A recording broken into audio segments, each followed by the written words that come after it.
Meron doong square, a passageway to an air vent. Umakyat ako sa lababo at itinulak ko iyon. Yup, there's definitely a way here. Mishi, baby? Sigurado akong maraming dust dito. Iyon ang ibig sabihin ng clue. Kailangan kong pumasok dito at hanapin ang clue. Mishi? Si Dale. Marahil ay nag-aalala siya kung bakit ang tagal ko sa banyo. Hinihintay pa naman niya akong kumain para magkasabay siya. But I need to finish this. Everything is now in front of me. I need to grab it. Susunod na lang ako, honey. You sure? Yes, I'll be there in a minute. Narinig ko ang mga yabag niya palayo. Ipinasok ko ang mga kamay ko sa square na daanan at hinila ko ang katawan ko pataas. It's not that hard. Nang makapasok ako sa loob ay ibinalik ko na ang takip nun. Nagsimula na akong gumapang. Tama naman si Dale, maraming ang dust dito. Hindi ko na pinansin ang kumakapit sa aking mga alikabok at nagmamadaling gumapang na lang ako. Maluwag pa ang space ng ginagapangan ko, but I'm sure nang si Dale ang pumasok dito ay kasyang-kasya lang siya. Malayo-layo na rin ang ginagapangan ko nang mapahinto ako. May dalawang way. I could check both of them, but I don't have that much time. Huminga ako ng malalim. Tinignan kong mabuti ang 200. I smiled triumphantly nang may makita akong maliit na buhok sa right side ko at gumapang papunta doon. Napatigil ako nang makarating ako sa dulo nun. Mukhang mali ata ako ng dinaanan. Dead end. May nakita na naman akong square lid, katulad ng dinaanan ko kanina. Pero sa pag-iikot ko sa bahay ni Dale, wala na naman akong ibang nakitang may ganito. One way to find out. I lifted the lid easily. Sumilip ako sa baba at napapikit ako ng mariin. Now, this is a problem. Isa itong extra space ng bahay na sakto lang ang mga lalaking kasing laki ni Dale. Daanan lang ito ng mga kable. Tumingin ulit ako sa baba. Nasabi ko na ba na mataas ang bahay ni Dale? It means if I made a wrong move and sleep, hindi ako sasantuhin ng kababagsakan ko. Hindi ko alam kung paano nakababa dito si Dale. But one thing is for sure. Hindi siya bumaba dito na mga kamay at paa niya lang ang gamit niya. Huminga ulit ako ng malalim at bumaba na ako. Ibinuka ko ang 2 kong paa para hindi ako mahulog. Isinarado ko ang lid. Madali ko namang mabubuksan yon kung sakaling makakaakyat pa ulit ako. Hindi naman ako natatakot makulong dito. All I need is to press a button on my bracelet at tiyak na hahanapin na ako ng BHO. Inilapat ko ang mga kamay ko sa magkabilang side ng pader. Dahan-dahan lang ang galaw ko at iniiwasan ko ang mga kable. I landed with a soft thud. Now, that's something. Nararamdaman ko ang adventurous blood na dumadaloy sa akin ngayon. It's telling me that it's satisfied. For now at least. Tinignan ko ang pader na nasa harapan ko. May maliit na memory card na nakasabit sa dingding. Kinuha ko yun at namangha ako nang biglang gumalaw ang wall sa harapan ko. Looks like I don't need PJ's help this time. Bahagya kong itinulak ang wall. The library. I'm inside the library. Kung may pagdududa ako noon, ngayon, alam ko ng kalahi nga ni Dale si James Bond at si Detective Conan. Pumasok na ako ng library at itinulak ko yung bookshelf na ang likod ay pader ng pinanggalingan ko. PJ will shit bricks if he finds out about this. So cool. Tinignan ko yung shelf na pinasukan ko kanina. The same shelf where I got the previous clue. Kinuha ko ang phone ko sa bulsa at inilagay ko doon ang memory card. Iisa lang ang file na nandoon. A recording. Hininaan ko lang iyon para hindi ako marinig sa labas. Idiot! Patayin mo na lang ang lalaki na yon at hindi mo pa magawa? Walang kalaban-laban yun sa atin, pero hindi mo pa rin madali? Charles naman! Huwag mo akong sigawan, Marga. Unang-una kung hindi dahil sa pagiging paranoid at selosa mo, hindi tayo mabubukan ng lalaking yun. Sinabi ko nang walang nangyari sa amin ni Paula. Hindi ka pa nakontento sa paggawa ng iskandalo? Inaway mo pa ako sa mismong bahay ng lalaking yun. Everything was going smoothly. Abot kamay na natin ang pera. Marga, napaniwala na nga nating magkaibigan lang tayo. Nandoon ako ng araw na yun para ayain sa business ang lalaking yun. Pero pumalpak ang lahat ng dahil sa'yo. Malay ko bang dumating siya ng oras na yun at narinig tayo? Ni hindi niya nga ako kinausap o inaway tungkol doon kung hindi pa kami nag-away. Dahil paranoid ka, wala ka ng ibang sinabi sa akin kung hindi nakakahalata na siya. Hindi siya nakakahalata, Marga. Nalaman niya lang dahil dyan sa bibig mong nagpahamak sa ating lahat. At hindi lang yun. You screamed like a banshee and threw a fit at me that you even put the thing about bend on it. Kapag nalaman ng parents ko at ng mga magulang mo, ano naman kung malaman nila, mas mapapadali ang pagpatay sa lalaking yon dahil mas maaasahan sila kesa sa walang kwentang katulad mo? Dale is really in trouble. I won't let him get hurt. Of course not. Hindi ko hahayaan na masaktan siya ng Ben. Hindi ko sila hahayaang makalapit sa kanya. Not if they kill me first.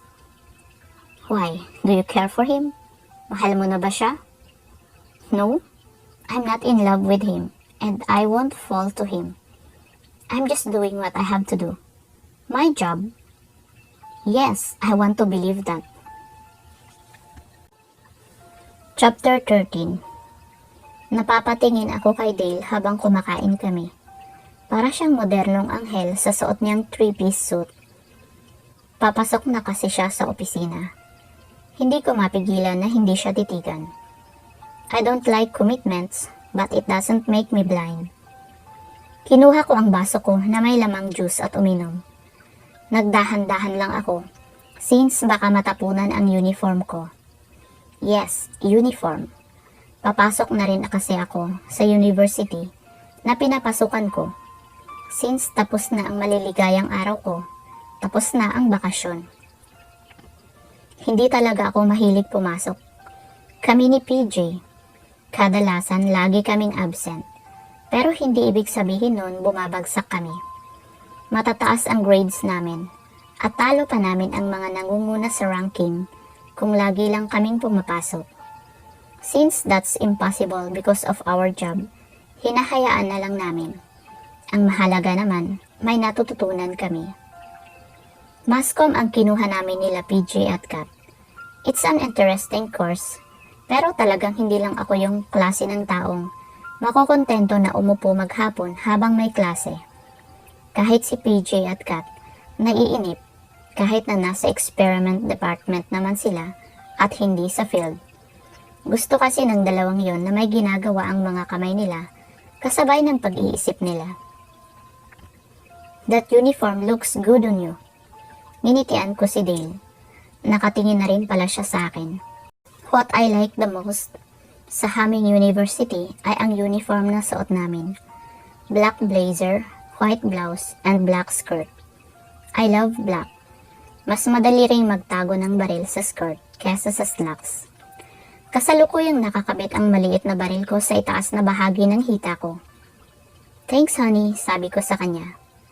Ihahatid na kita? Huwag na, actually may susundo sa akin. Napatigil ako sa pagsasalita nang makarinig ako ng busina sa labas ng bahay. Tumayo ako at isinukbit ang bag ko. Nandiyan na si kuya. Susunduin niya daw ako dahil kailangan naming tatlong mag-usap nila boss. Kay PJ na lang daw ako sasabay pa uwi. Bumuka ang bibig ko para magpaalam kay Dale. Ngunit tumayo na rin siya at nakakunot ang noo na sinundan ako.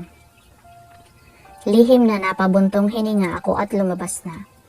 Tumuloy ako sa gate na may kalayuan din sa front porch ng bahay. Naabutan ko si kuya na nakasandal sa hood ng kotse niya. Kumaway siya at nginitian ako. Ang gwapo talaga ng kuya ko.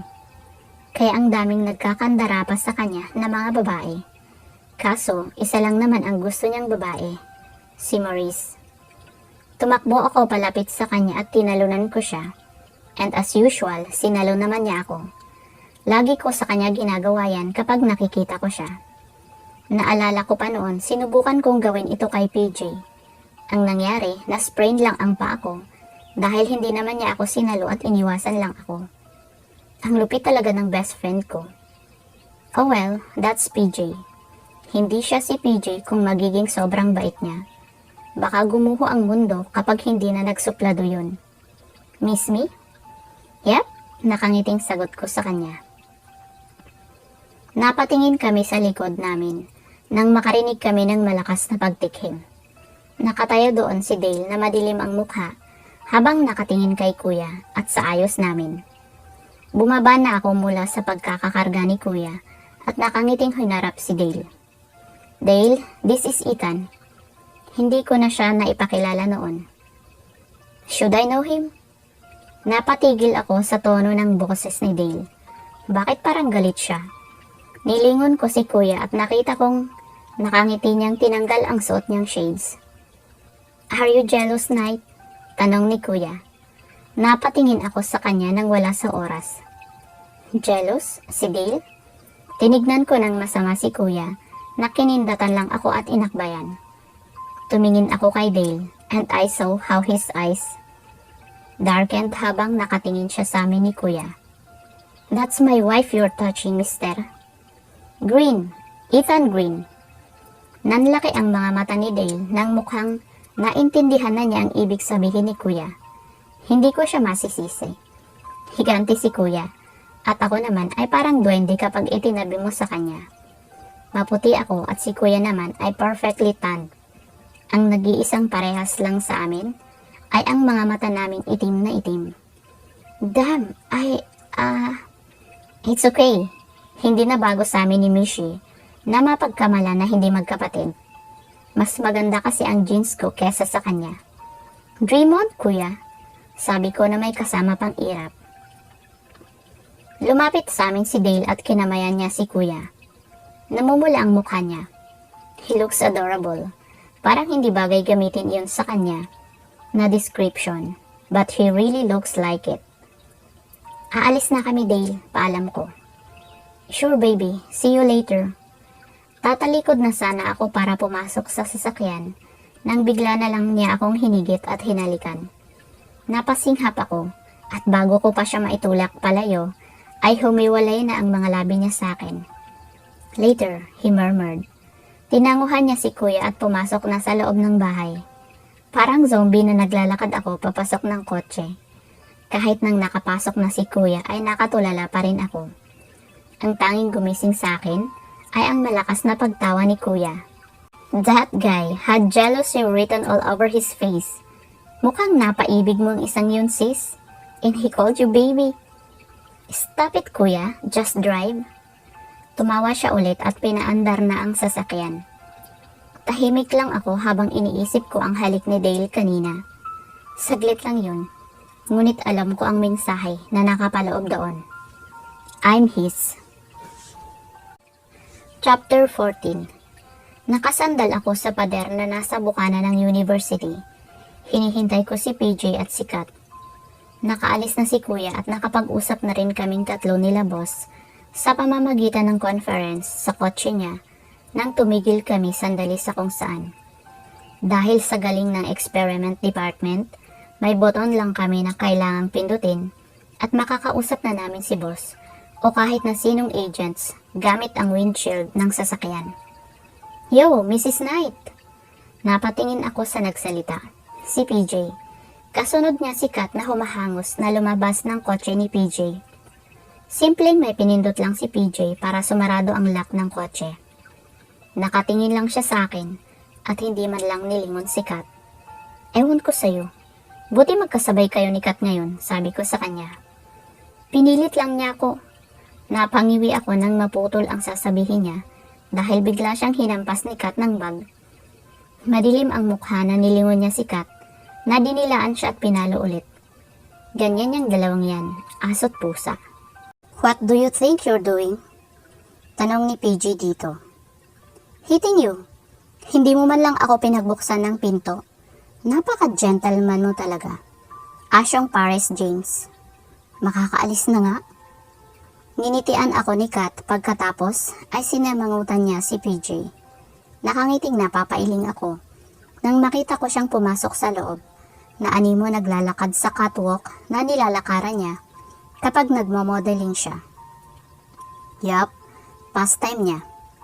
Napapatingin sa kanya ang mga nadadaanan niya. Hi boys! Nag-flying kiss pa siya doon sa mga lalaki na exaggerated na sumandal sa locker na animo hihimatayin nang makita si Kat. Tumawa lang si Kat at tuluyan nang naglakad palayo. That woman, I'm gonna kill her, sabi ni PJ. You can try. Natatawang pumasok na ako. Sinundan ako ni PJ. Hindi ko pinansin ang mga nakatingin sa akin. Hindi ako model kaya hindi ko naman sila siguro kailangang batiin katulad ng ginawa ni Kat. Simpleng tango lang ang ginawa ko. She's so cool. Cute and cuddly. Beautiful. I rolled my eyes. Ako? Cuddly? Nilingon ko si PJ at nakita kong nakataas ang sulok ng labi niya. Ay, ewan. Ang hirap talagang intindihin ng mga lalaki. Sabi nila, complicated ang mga babae. Parang ang mga lalaki naman hindi. Pumasok na kami sa room namin at naabutan naming nakaupo na si Kat sa pwesto niya at kasalukuyang nagre-retouch. PJ squinted his eyes at her. Pagkatapos ay umupo na rin. Sumunod ako sa kanya dahil magkatabi lang naman kami nang mapansin kong lumapit sa akin ang isang transfer student na lalaki na mukhang lumulutang na sa atensyon na ibinibigay ng mga babae naming schoolmates. Nakasunod sa kanya ang dalawang babae na mukhang bago lang din. Lalagpasan ko na sana sila nang bigla akong mapatigil. I gritted my teeth.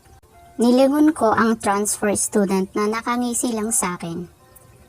He touched my behind. Lumapit ako sa kanya at nginitian ko siya ng matamis. Mukhang mas lumakas ang loob niya. Inilapit ko ang katawan ko sa kanya. Napansin kong lumalayo na ang mga kaklase kong babae na kilalang kilala na ako. Did you just touch me? Nakangiting tanong ko sa kanya. Yup, you like it? Ngumiti lang ako sa kanya at iminwestra ko na ilapit niya ang mukha niya sa akin na ginawa naman niya. Tumahimik ang room at mukhang pigil ang mga hininga na hinihintay nila ang gagawin ko sa lalaking ito. I can give you something better than that, sabi niya sa akin. Really, I have a better idea. Malakas na mga napasinghap ang narinig ko na hindi lang galing sa transfer student na ngayon ay namimilipit na sa sakit sa paanan ko dahil sa pagsipa ko sa hinaharap niya. Napangiwi ang mga lalaki kong kaklase na minsan na ring nakaranas ng bagsik ko. Tumingin sila sa akin at nag-thumbs up na bahagya kong ikinangiti. Narinig ko pang napa-ouch si PJ na napakangalong baba na nanonood lang sa amin ng lalaking ito. Alam naman niyang kaya ko ang sarili ko. Binalik ko ang tingin ko sa transfer student na nakahiga pa rin sa sahig. You deserve that, jerk. Umupo na ako sa upuan ko. Mabilis lang naman na lumipas ang buong maghapon. Lecture dito, recite doon. Nakatingin lang kami ni PJ sa bintana. Pero nakikinig naman kami. Studying is still important kahit na kaya mo nang buhayin ang sarili mo. Ika nga nila, ang pera na uubos, pero ang karunungan hindi. Pagdating ng uwian ay nauna na si PJ sa baba dahil kinausap ko pa ang isa sa professor namin. Habang naglalakad ako sa hallway ay narinig kong tumunog ang cellphone ko. From Dale. Susunduin kita mamaya, baby. Lumingon-lingon ako para tignan kung may nakabasa ng text ni Dale. Muntik pang bumangga ang mukha ko sa mukha ni PJ na nakikibasa din ng message ng asawa ko. Damn it, PJ, huwag ka ngang manggulat. Akala ko ba, nasa baba ka na? Nainip ako, so mukhang hindi ka makakasabay sa akin. Mauna na ako sa'yo. Sa baba ko na lang hintayin ang babaeng yun. Sikat ang tinutukoy niya. Napatigil ako sa akmang pagbaba ko nang naalala ko ang notes ko. Nakalimutan ko sa classroom. Dali-daling bumalik ako doon at kinuha iyon. Baka malapit na si Dale. Mainipin pa naman din yun na parang si PJ. Naglalakad na ako sa hallway nang maramdaman kong may sumusunod sa akin. Walang tunog ang mga hakbang ko, kaya rinig na rinig ko ang mga yabag na animo nanunubok. Dahil sadyang hinihinaan nila ang mga yabag nila. May mali akong nararamdaman. Or maybe, paranoid ka lang. Siguro nga. University to, kaya malamang maraming tao. Pinagpatuloy ko na lang ang paglalakad ko. What the? Tinignan ko ang dalawang babae na bigla na lang humila sa akin. Kilala ko ang dalawang to. Sila ang transfer student na kasama ni Duke. Ang lalaki na tinuhod ko kanina. Krista at Melanie ang pangalan nila. Masama ang tingin nila sa akin na animo gusto nila akong sabunutan. Straight face na tinignan ko lang sila nang ipinasok nila ako sa isang bakanting room. Itinulak nila ako papasok. Kung hindi lang ako tinuruan ni boss ng kontrol, baka binali ko na ang mga buto ng dalawang to. Wala kang karapatan na saktan ang loves namin, sigaw sa akin ni Krista. Mabubulok ka dito. Tinalikuran nila ako at nagmamadaling lumabas. Base na rin sa naririnig kong kaluskos sa labas, ay nilagyan na nila ng padlock ang bakanting kwarto na to. Tinatamad na bumuntong hininga ako at kinuha ko yung cellphone ko. Nag-text si Dale, nasa baba na daw siya. Sasagutin ko na sana ang message niya para sabihin na nakakulong ako dito nang bigla na lang iyong mamatay. Great. I made a mental note to always charge my phone. Tumingin ako sa pinto. Now what? Kung babarilin ko ang pinto na to, ay siguradong magkakagulo ang buong school. Kung sisigaw naman ako, malabong marinig nila ako sa labas. Nilingon ko ang bintana. I guess that's my only option. Binuksan ko ang salamin na bintana at sinampa ko ang dalawa kong paa. Sa pagkakaalam ko, may bukas ang bintana ng room na to. Mga 3 rooms mula sa kinaroroonan ko. Maingat na ibinaba ko ang paa ko sa maliit na daanan. Nabulabog ko pa ang mga ibon na nananahimik na nakadapo sa mga inaapakan ko. Napatingin ako sa baba. In fairness, ang taas. Nasa 4th floor kasi ang room namin. Nakita ko si PJ at ngumisi ako sa kanya. Mukhang hinihintay niya pa rin si Kat. Nanlaki ang mga mata niya at napakurap nang makita ako. What the hell on earth are you doing? Hindi ko na siya pinansin at nag-concentrate na lang ako sa ginagawa ko. Paniguradong karumal-dumal ang magiging itsura ko kapag nahulog ako. Madudurog ako, panigurado. Napangiti ako nang makapasok na ako sa room na bukas ang bintana. Sinilip ko si PJ na parang aatakihin sa puso at kinawayan ko siya. Saka na ako mag-i-explain sa kanya dahil may kailangan pa akong gawin. Pumasok ako sa room kung saan nakita ko ang dalawang bruha na nagkulong sa akin na nagtatawanan. Namutla sila nang makita ako at mukhang hindi makapaniwala na nakalabas ako doon. Ngumiti ako sa kanila. Miss me? Hindi ko na hinintay ang sagot nila dahil hinawakan ko sila sa mga kwelyo nila at hinila palabas ng room. Nakasunod sa amin ang mga iba pa naming kaklase na halatang nagtataka kung anong ginagawa ko. Tinignan ko si Brian, isa sa mga kaklase ko. Kunin mo yung susi sa bulsa ng babaeng to. Sinunod naman niya ako. Binuksan nila ang room na yun kung saan ako ikinulong ng dalawang ito. Hindi ako tumagal ng 30 minutes, pero sigurado ako na sila tatagal. Itinulak ko sila papasok doon at matamis ng nginitian. Kinuha ko yung susi at walang babalang, tinapon ko yon sa labas ng nakabukas na bintana. Sa susunod, huwag niyo akong babanggain. Dahil baka kayo hindi ko lang banggain. Sasagasaan ko pa kayo. Sinarado ko ang pinto at nilak ko ulit yon. Nagbilang ako hanggang 5. At hindi pa umaabot doon ay narinig ko na ang sigawan nila sa loob. Tinignan ko ang mga kaklase ko na natatawa at napapailing. Kapag tinulungan niyo ang dalawang yan, isasama ko kayo sa loob. Banta ko sa mga kaklase ko habang inaayos ko ang damit kong bahagyang nagusot. Sure, Mishi. Sabi ng isa kong kaklaseng babae. Halata sa mukha niya na naasar din siya sa dalawang babae na nasa loob. Naglalakad na ako palayo. Baka umakyat pa dito si Dale kapag hindi na ako bumaba. Katulad ng sabi ko, mainipin ang isang iyon. Gusto ko na rin namang umuwi. Mga pare, alam nyo ba ang kwento tungkol sa room na yan?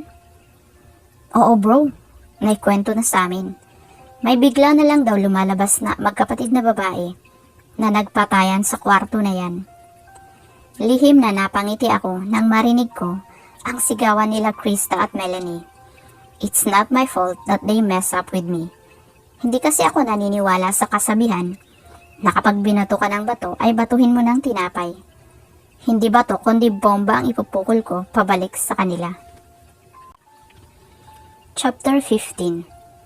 Napapakagat ako sa labi ko habang pabalik-balik akong naglalakad sa kusina. Katatawag lang ni PJ.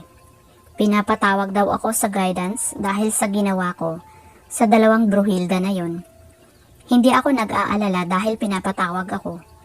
Hindi ko lang alam kung sino ang isasama ko. Wala si boss at si kuya, kaya wala na akong ibang maisip na pwedeng isama, maliban sa nag-iisang suggestion ni PJ. I don't have any choice. Kasalukuyang nasa living room si Dale at katatapos lang kumain ng umagahan. Kanina pa ako rito at nag-iisip ng paraan kung paano ko siya kakausapin. Dahil ang super genius na si PJ ay wala nang ibang sinabi sa akin na suggestion, kundi si Dale daw ang isama ko. I don't have any choice and I don't have time dahil isang oras na lang ay kailangan ko nang umalis para pumasok. Huminga ako ng malalim at lumabas ako ng kusina. Dumiretso ako sa living room kung saan hinihintay na ako ni Dale. He opened his arms at lumapit naman ako sa kanya. Mahinang napasinghap ako nang hinila niya ako, dahilan para mapaupo ako sa kandungan niya. Dale? I can feel his warm breath on my neck that sent a tingling sensation down to my spine. Ipinilig ko ang ulo ko. I need to tell him something, and I need to tell it to him now. Tinukod ko ang mga kamay ko sa dibdib niya upang magkaroon ng distansya ang mga katawan namin. Nagtatanong na tinignan niya ako sa mga mata. Saglit na natahimik ako nang mapagmasdan ko ang mga mata niya. It never failed to distract me. Dale? Yes, baby. I need to tell you something. What is it? Huminga ako ng malalim. It's not easy for me to say it since my pride is higher than Mount Everest. But I don't have any other choice. Sinalubong ko ang mga mata ni Dale at pilit na ngumiti. Pwede mo ba akong samahan sa university? Masuyong tanong ko sa kanya. Sure baby, ihahatid naman talaga kita. No, what I mean is, samahan mo talaga ako. You see, I need a little help. Pinapatawag kasi ako sa guidance at wala si kuya, kaya wala na akong ibang maaaring isama. Dumilim ang mukha ni Dale, alam ko na ang iniisip niya. Iniisip niya na baka may umapi sa akin sa university, kaya ako nagpapasama sa kanya sa guidance. May nanakit ba sa'yo? Seryosong tanong ni Dale. No, actually, ako ang nireport. Why? I locked 2 of my classmates sa isang room sa university because I got irritated by them. Galit sila sa akin dahil sinipa ko ang crush nila down there. Napasimangot ako nang bigla siyang tumawa. Tama ba na magtawanan ako? Hindi na nga ako mapalagay dito kung paano ko sasabihin sa kanya. Idagdag pa na hindi ko alam kung free ang schedule niya ngayong araw na to. Dahil naman I'm serious. Bakit mo naman kasi sinipa? He touched my behind. Nawala ang mga ngiti sa labi ni Dale. He looks angry, furious, and murderous. Binuhat niya ako at isinama sa pagtayo niya. Kinuha niya ang bag ko at binuhat yon pagkatapos ay naglakad na kami palabas. Dale? I'm gonna kill that bastard. I just wish na hindi magkita si Duke at si Dale dahil tiyak na gulo ang mangyayari. Though I hate that Duke, the jerk, wala akong plano na mapasabak sa gulo si Dale. Nakarating kami sa university and as I expected, pinagtitinginan si Dale. Bulag lang ang hindi titingin sa kanya. He carried himself with an air of confidence that no one in this room can miss. May mga nagtatapon din sa akin ng nagtatakang tingin. That reminds me na hindi ko pa pala nasasabi sa mga kakilala ko na supposed to be ay kasal na ako. Mukhang wala na akong choice ngayon kung hindi ipaalam yun. Pumasok na kami ni Dale sa guidance office kung saan nakita ko si PJ at ang mga iba kong kaklase. And of course, ang dalawang Bruhilda na kasalukuyang naka-shades pa at mukhang aping-api. Nilibot ko ang paningin ko at tumigil ang mga mata ko kay Duke the Jerk. He has a death wish. Ngumisi siya sa akin. Nakaagad na wala nang dumako ang tingin niya kay Dale na nasa likod ko. Have a seat, Miss Greenie and Mister. Inabot ni Dale ang nakalahad na kamay ni Dean Cruz. Binawi niya ang kamay niya at tinitigan sa mga mata ang Dean namin. Knight, Dale Knight. And actually, Miss Green here is my wife. Napasinghap si Dean, pati na ang mga kaklase ko na hindi makapaniwalang nakatingin sa akin. Sinenyasan ko sila na mamaya na lang ako magpapaliwanag. Tinignan ko si PJ at nakangiting napapailing na lang siya. Wife? Naibulalas ni Dean Cruz. Yes, and I'm really pissed off with that jerk who touched my wife. I want a few words with him later. Tumaas ang sulok ng labi ko at tinignan ko si Duke na namutla. Serves him right. Tinignan ko si Dale at halata na gusto na niyang kausapin kung sino man ang sinabi ko sa kanyang humawak sa akin. Napatingin ako sa mga kaklase ko nang walang sabi-sabing itinuro nila si Duke na animo gusto ng ibaon ang sarili niya sa kinauupuan niya. Dumako ang tingin sa kanya ni Dale at nakita ko ang pagtalim ng mga iyon. Kung hindi lang mali, inihagis na kita sa labas. Napatawa ako sa sinabi ni Dale. He looks frightening, but I'm not scared of him. Especially I know he's pissed off because someone dared to touch me. He's possessive, but right now, I really don't care and anyway, I'm supposed to be his. Nagsalita na si Dean na mukhang kinukuha ang atensyon ni Dale bago pa niya magawa ang sinabi niya kay Duke. Mr. Knight, pinatawag ko kayo ni Miss Green, ni Mrs. Knight, para pag-usapan ang ginawa niya sa mga kaawa-awang estudyanteng ito. Kung hindi pa nagronda ang isa sa mga guards, mga 10:00 ng gabi ay hindi pa sila makikita. Napatingin ako kay PJ at pareho kaming napangisi. That is so cool. Nai-imagine ko na kung gaano sila katakot ng mga oras na yun. My wife has her reasons. Siya ang unang kinulong doon and she just wanted to get even. Ikwenuwento ko kasi kay Dale lahat ng nangyari. Since siya ang isasama ko dito, kailangan kong sabihin sa kanya lahat ng nangyari. Mr. Knight, she might have her reasons, but that doesn't change the fact na mali ang ginawa niya. Bago pa makapagsalita si Dale ay biglang sumingit si PJ. Excuse me. Napatingin sa kanya si Dean at tinanguhan si PJ. Nagtatakang tinignan ko si PJ nang nginitian lang ako. Yes, Rokas? Sabi niyo ho, mali ang ginawa ni Mishi. Are you telling us na tama ang ginawa ni Krista at ni Melanie na paghila at pagkulong kay Mishi sa loob ng room na yun? Namula si Dean at halatang napahiya. Ginisihan ko si PJ na kininditan lang ako. Tumingin ako kay Dale na saglit na napatingin kay PJ bago ibinalik ang atensyon niya kay Dean. What do you plan to do now? Tanong ni Dale. Mr. Knight, we can make this worse or we can call it quits. Nakita kong tumingin si Dean kay Krista at Melanie na nagpapaawang tumingin kay Dean. Napataas ang kilay ko at nagsimula akong maghalughog sa bag ko. Kinuha ko ang phone ko at may pinindot ako doon. Pagkatapos ay tumayo ako at lumapit kay Dean. Maybe we can show this sa kung sino man ang nasa katungkulan I'm sure they will love this. Sabi ko kay Dane at ipinakita ko sa kanya ang video na kasalukuyang nag-play sa cellphone ko. Nakita ko ang pamumutla niya nang mapatingin siya sa video, then sa akin. Tinaasan ko siya ng kilay habang hinihintay ang sagot niya. It's a video that contains scenes that will surely be the reason for him to be kicked out from his position. Are you threatening me, Mrs. Knight? Nauutal na tanong ni Dean. It depends kung natatakot na kayo, then maybe I am threatening you. Namutla pa siya lalo at pinunasan niya ang noo niya. Tumingin siya kay Krista at Melanie na kasalukuyang naniningkit ang mga mata sa akin. Ngumiti lang ako sa kanila. Tapos na ang usapan na to, Krista and Melanie. We'll talk about your record. That's easy ha? Chapter 16. Naiinip na nangalumbaba ako habang hinihintay ko si Dale. Nandito kami ngayon sa isang hotel sa Palawan. Nagulat na lang ako kagabi nang yayain niya akong pumunta dito.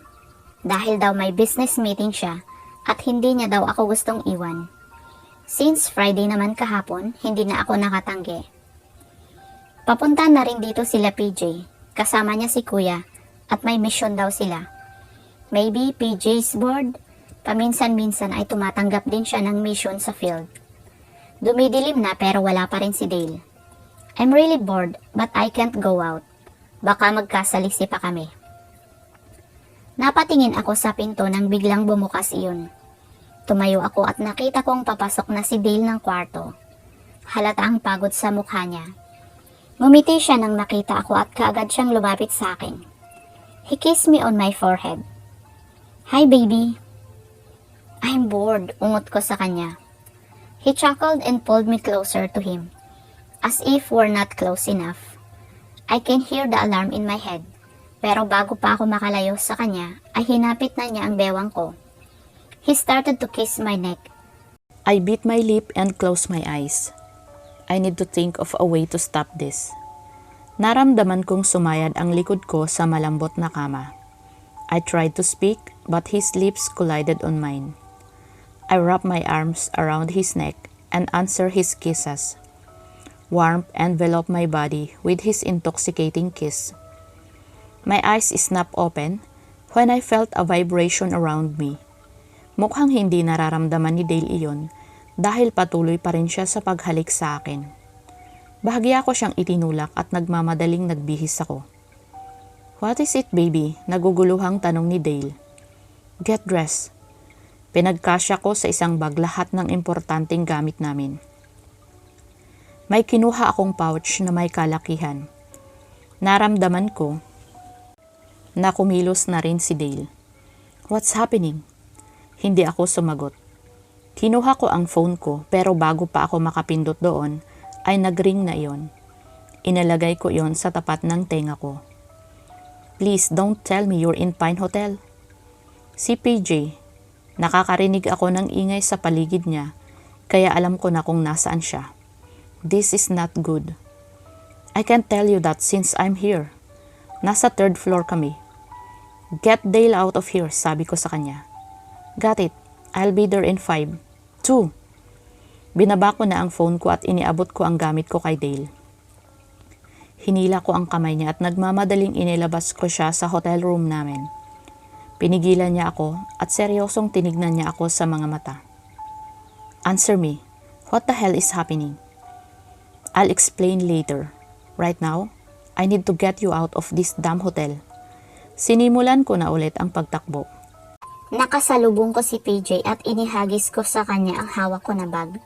Bahagya ko ding itinulak sa kanya si Dale na nagtataka. You need to come with me. Someone is attacking this hotel. Malumanay na paliwanag ni PJ kay Dale. Nanlaki ang mga mata ni Dale at tumango siya. Binitiwan ko ang kamay nito at akmang tatakbo na ako papunta sa ibang direksyon nang pinigilan niya ako ulit. What are you doing? Let's get out of here. Bulalas ni Dale. Go with PJ, I'll be fine. Tumingin ako sa mga mata ni Dale. Nakikita ko doon ang rason kung bakit imbes na pakawalan ako, ay mas lalong humigpit iyon. The same reason why I want to protect him right now. I should have known from the very start that this might happen, that I'm not immune to him. I should have realized that there's no way I can stop myself from falling for him. Go with him, Dale. I promise you, I'll explain later. No. Hindi na niya naituloy ang sasabihin niya nang bigla ko na siyang hinalikan. My hand went up to his cheek at lumayo na ako sa kanya. I love you, Dale. Nakita ko ang pagkabigla sa mga mata ni Dale at ganoon din kay PJ. Nagtama ang mga mata namin at nakita ko ang pagtatanong doon kung totoo ba ang sinabi ko kay Dale. Bahagya akong ngumiti sa kanya. Take care of him. Pagkasabi ko noon ay tumakbo na ako palayo. Chapter 17. Kasalukuyan akong naglalakad sa hallway ng hotel. Nakalabas na ang lahat. Mukhang wala naman silang balak manakit ng ibang tao. And that only means na may hinahanap silang partikular na tao. Hawak ko sa isang kamay ko ang strike gun. Tahimik lang ang bawat yabag ko, nakikiramdam. I can hear faint footsteps at alam kong malayo pa ang iba sa kanila sa akin. But there was one near me. Here she is. Hindi na niya natapos ang sasabihin niya nang pinaputukan ko siya. May silencer iyon kaya hindi lumikha ng kahit na anong ingay. Tumingin ako sa ceiling at napangiti ako nang makakita ko doon ng air vent. Katulad lang ng nasa bahay ni Dale. Mabilis na nakaakyat ako doon pero nahirapan din ako dahil may kataasan ang kinalalagyan nun. Walang ingay na pumasok ako sa loob. Sumilip ako nang makarinig ako ng papalapit na yabag. 5 malalaking lalaki ang nakita ko. It's kinda stupid. Nakita na nilang nakahanduse ang kasamahan nila. Sumugod pa rin sila dito. If you think about it, hindi naman ako makakalayo agad kung tatakbo ako paalis. Kaya imbes na tumayo sila kung saan naroroon ang kasamahan nila, ay sana hinanap na nila ako. Maingat na inilihis ko iyong lead at inilabas ko ang baril ko. Napangiti ako nang nagkakagulo sila nang sunod-sunod ko silang pinaputukan. Sa taas! Bastard! Bumuntong hininga ako at bumaba sa kinaroroonan ko. Hindi naman bulletproof ang ceiling, kaya tiyak na matatamaan ako. Hi boys! Nakangiting inumang ko sa kanila ang baril. Patayin! Napabuntong hininga ako ulit at sunod-sunod na pinaputukan ko sila. Kung bakit naman kasi babaril na lang ay kailangan may mga speech pa. Hindi naman kami nagtitaping ng pelikula dito. Nanigas ako sa kinataytayuan ko nang makarinig ako ng mga yapak sa likod ko. Mabilis na tumalikod ako at iniangat ko ang mga kamay kong may hawak na baril. Hello, Michela. Nanlaki ang mga mata ko nang makilala ko kung sino ang kaharap ko. Benedict Falcon, isa sa malapit na kaibigan ng parents ko. Tito Ben? I'm glad natatandaan mo pa ako, iha. Sa pagkakaalam ko ay kasama siya sa mga namatay noon nang inatake ang David's agency. Pero paanong nakatayo siya ngayon sa harapan ko? How did I manage to live? It's quite obvious. When I no longer saw hope in your parents' side, you switched sides. Nakangiting tumango si Tito Ben. Fire ignite on my eyes while I look at him. Traitor. Mahigpit na hinawakan ko ang baril na hawak ko. Adrenaline is rushing through my veins and I know how to calm it. I pounced on him but he just hit me using his gun. Napatumba ako sa isang tabi.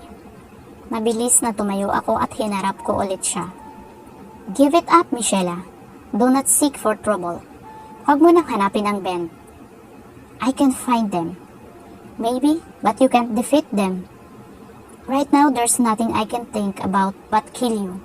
Saka ko naiisipin ang Ben kapag alam kong hindi na natin hinihinga ang iisang hangin. Do you really think you can kill me, little girl?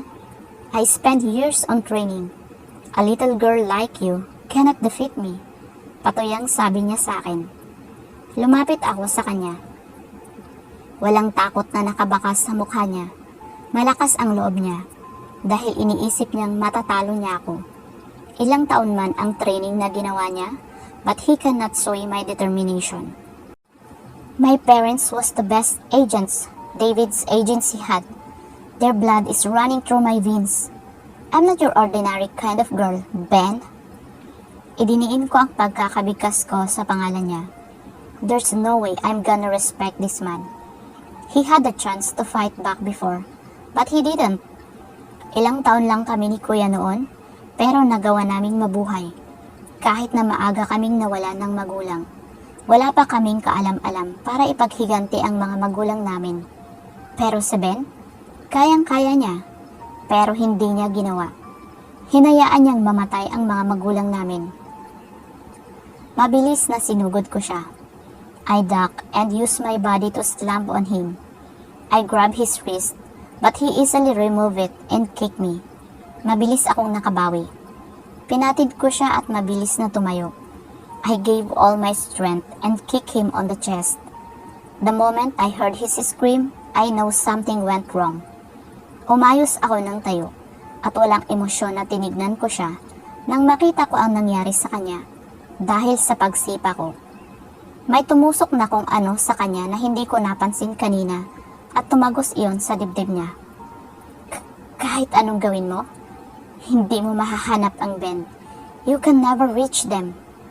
Kumunot ang noo ko at nilapitan ko siya. Anong ibig niyang sabihin? Tumitig siya sa mga mata ko. Walang pagsisisi sa mga mata niya at wala ding paghingi ng kapatawaran. Itinutok ko ang baril ko sa kanya. Anong ibig mong sabihin? You have a vermin in your group, little girl. You're all in a never-ending spiral. Spiral. I'm hell sure it's a symbol. I have this hunch and I know I'm right. Kailangang sabihin ko to kila boss. We need to find the traitor kung totoo nga ang sinasabi ni Ben. Napakurap ako nang makaramdam ako ng pagyanig. Mabilis na tumakbo ako nang makita kong gumuguho na ang hotel na kinaroroonan ko. Tinignan ko ang mga daraanan ko. May mga nakabara na doon. Nagmamadaling lumapit ako sa isang bintana at binuksan iyon. Tumingin ako sa ibaba. At nang makita kong may isa pang bubong doon na hindi kataasan sa kinaroroonan ko, ay walang pag-aalinlangan na tumalon ako. I didn't stop to look back. I just keep on running and jumping from roof to roof. Pinindot ko ang maliit na buton sa bracelet ko. Siguradong mas madali akong mahahanap ni PJ. Napatigil ako bigla sa pagtakbo nang makita kong dead end na ang kinaroroonan ko. Masyadong mataas kapag tumalon ako mula rito. Mababalian ako ng buto, a lot of it. Mishi! The corner of my lips went up nang makita ko si PJ na nasa isang sasakyan. Tumakbo ako pabalik at huminto ng malayo-layo na ang kinaroroonan ko. Nagsimula ako ulit tumakbo, then I jumped. No, Mishi! My landing made a soft thud when I land on PJ's car. Perfect landing. Huminto ang sasakyan ni PJ at nagmamadaling bumaba siya. Tinignan niya ako mula ulo hanggang paa nang bumaba ako mula sa tuktok ng kotse niya. You're crazy, napapailing na sabi ni PJ.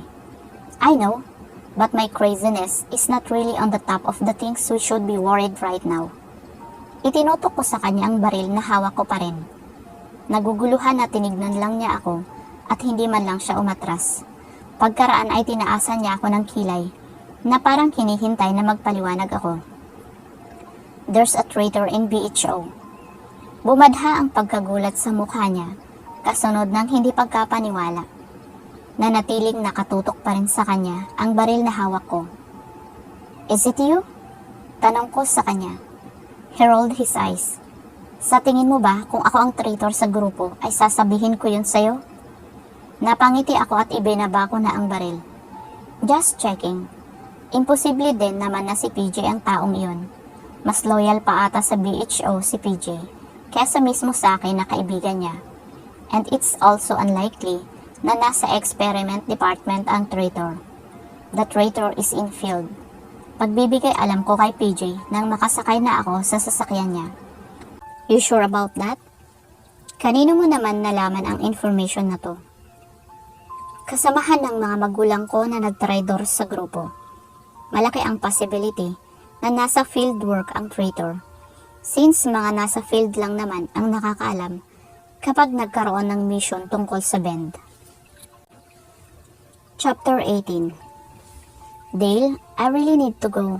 May aasikasuhin pa kami ni Kuya. Pinipigilan ako ni Dale na umalis. Nandito na kami sa bahay at nagpapaalam ako sa kanya na kailangan kong puntahan si Kuya. Kababalik lang namin galing Palawan. Pinaliwanag sa kanya ni PJ ang mga pangyayari na hindi sinasabi kung ano ang totoo. Sinabi ni PJ na inatake lang ng mga terorista ang hotel at kaya ako nagpaiwan ay dahil sa kuya ko na kasali sa NBI. Hindi ko naman siya gustong iwan dito. Lalo na at inatake siya ng sakit ng ulo nang nasa Palawan pa kami. Ayon kay PJ na naulit-ulit kanina. Pero kailangan ko talagang pumunta sa BHO ngayon dahil kailangan naming pag-usapan nila boss ang mga nangyari. I hate to see you go again. I should be the one protecting you. Mahinang sabi ni Dale habang hinahaplos ang mukha ko. I'll be fine, I promise. You know I love you, right? I'm sure nasabi ko na sa'yo yon dati. Napatigil ako. Of course, hindi pa niya iyon nasabi sa akin dati. Ngumiti ako kay Dale. I hope that's what he really feels, not just because he felt obligated. Yes, Dale. Hurry back. Nakangiting tumango ako. Lumabas na ako ng bahay papunta sa kotse ko. Even though I want to be with him right now, I still have responsibilities. I need to find the traitor. Immediately. Dale's POV. Seeing her go, it doesn't feel right. Hindi ko siya gustong makitang umalis. I want to be with her every second. Kahit na alam kong may itinatago siya sa akin. I don't remember everything but I had a blurry flashback nang nasa Palawan kami. Alam kong nagsisinungaling siya sa akin. But that doesn't change the fact that I love her. Yes, I do love her and whatever reasons she may have, handa akong makinig. Hindi ko alam kung dapat ko bang sabihin sa kanya ang totoo. Mrs. POV. Hey guys, bati ko kila boss na nasa control room. Naabutan ko din si PJ at si Kuya Ethan na kasalukuyang may binabasang mga files. Binubuo ng maraming monitors ang control room kung saan makikita namin ang kabuuan ng headquarters ng Blackheart Organization. Makikita rin dito ang bawat kwarto ng mga agents dahil may mga kamera doon. Ibinaba ko ang shoulder bag ko sa isang tabi at sinuyod ko ng tingin ang mga monitors. Merong mga agents na nasa dining hall, training area, pool, shooting range at sa kanya-kanyang mga kwarto. This will take us forever bago pa namin mahanap ang traitor na yon. We don't have forever. Buti pinakawalan ka ni Dale. Sabi ni Kuya habang binabasa niya ang isang file. Si PJ naman ay tumayo na at lumapit sa isa sa mga monitors. Dale easily understands me. Nagkatinginan si Kuya at PJ pagkatapos ay nang aasar na tinignan nila ako. I rolled my eyes at them at humila ako ng isang upuan at pasalampak na umupo. So, spiral lang talaga ang clue natin? Tanong ni PJ. Yes, they're good at hiding things. Alangan namang hubaran natin lahat ng agents para mahanap lang ang symbol na yon? Nakasimangot na sagot ko sa kanya. May possibility din na wala sa newbies ang traitor. Dahil kung nagawa niyang bigyan ng tip ang Blend, ibig sabihin lang nun ay nasa elite o nasa junior member siya. Dahil ang dalawang ranking lang na yon ang nabigyan ng misyon na may kinalaman sa Bend. Sa tingin ko, iisa lang ang traitor. Hindi madaling makalusot sa background checking. Sabi ni Kuya na binaba na ang file na hawak niya. Bumuntong hininga si PJ. Bakit ang isang to nakalusot?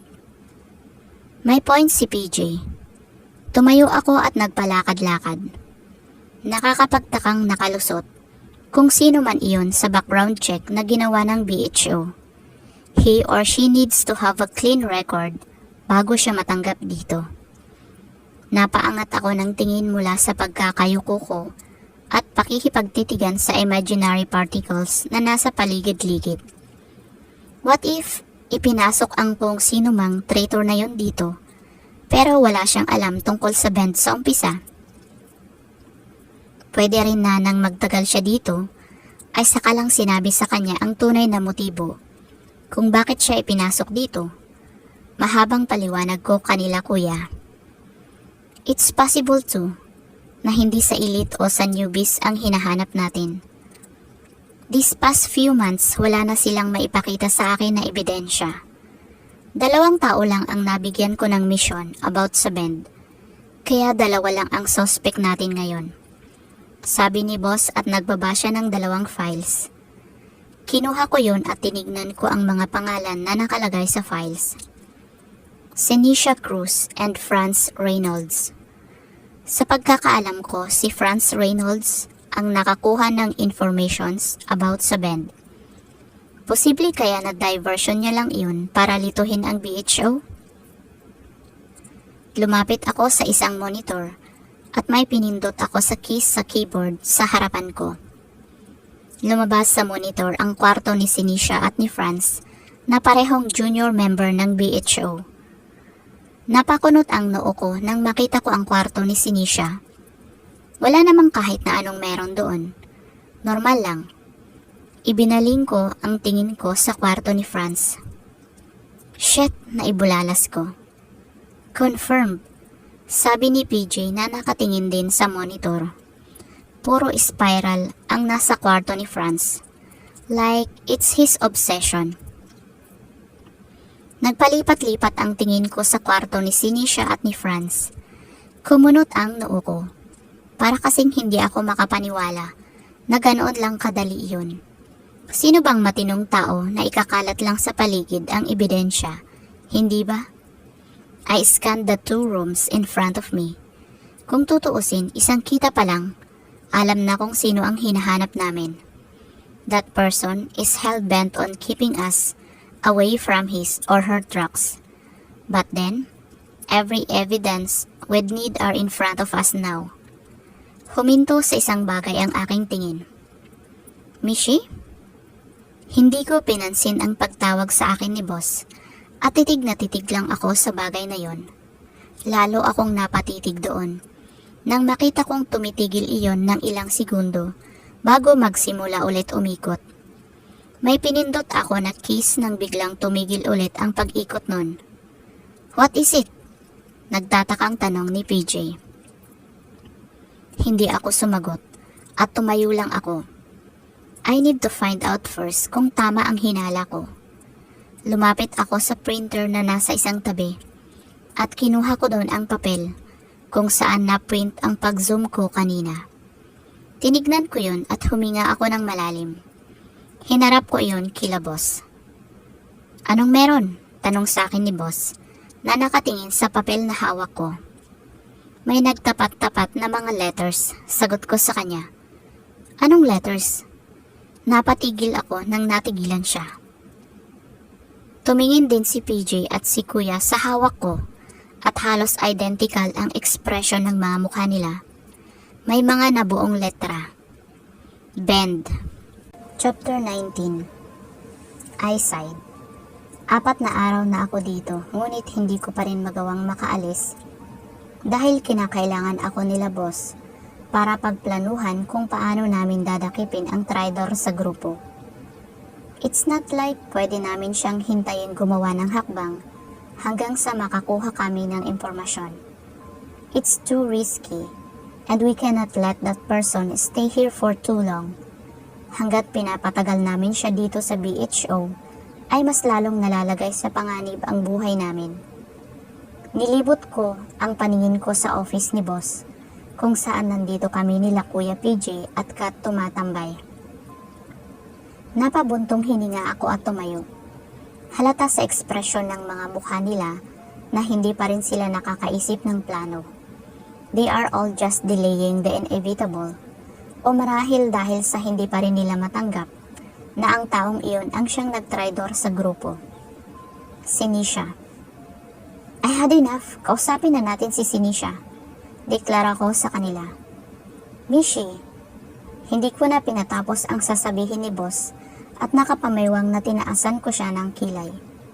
Kung ibang mga agents ang makakakita sa akin ngayon, ay siguradong ipagdadasal na ang kaluluwa ko. I mean, boss pa rin namin ang kausap ko.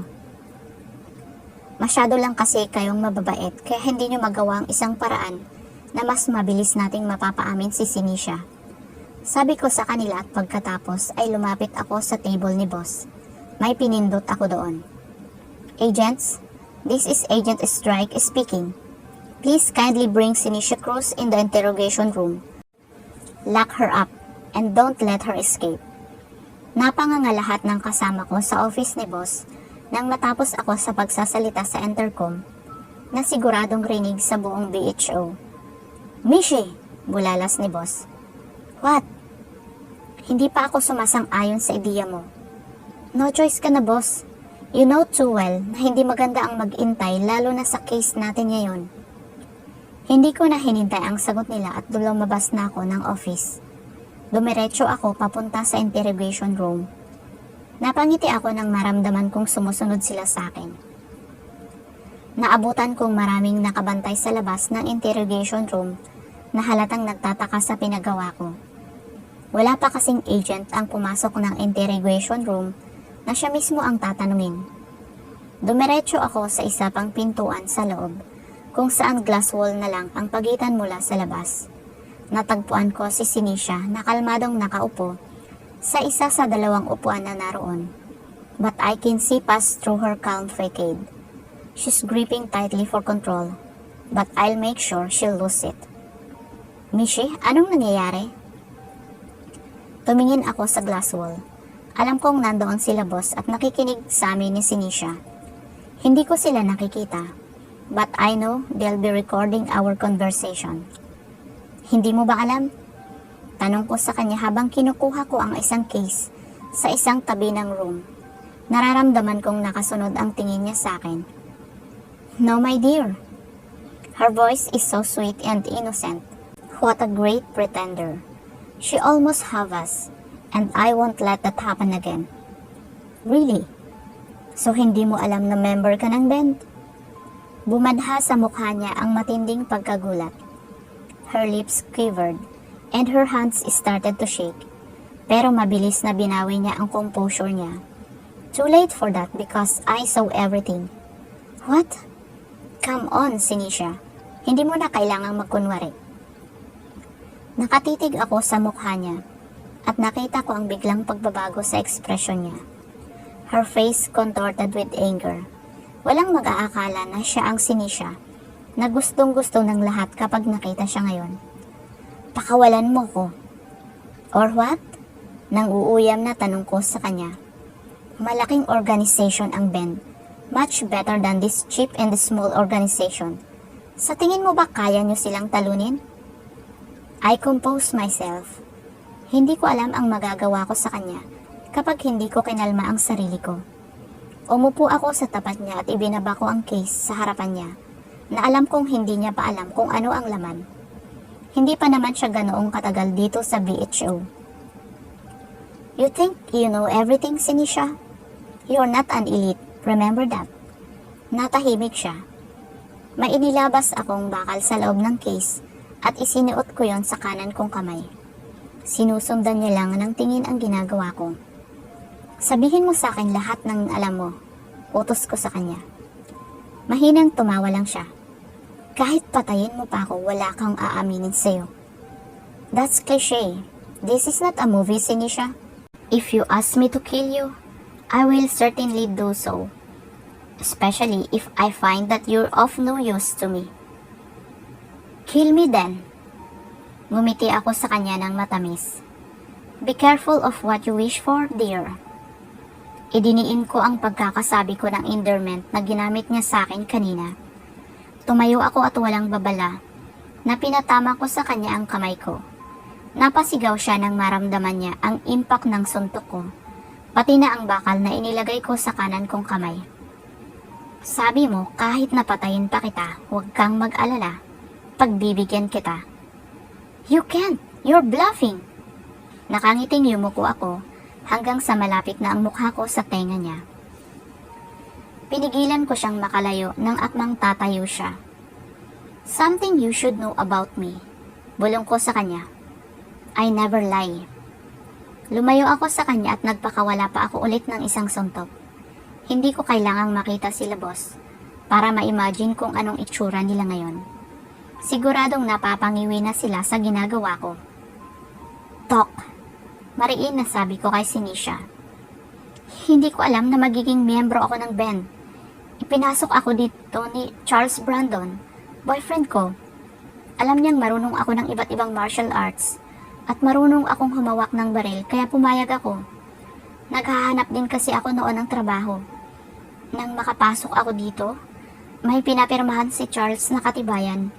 Pala na miyembro na ako ng band. Kaya nakalusot ako sa background check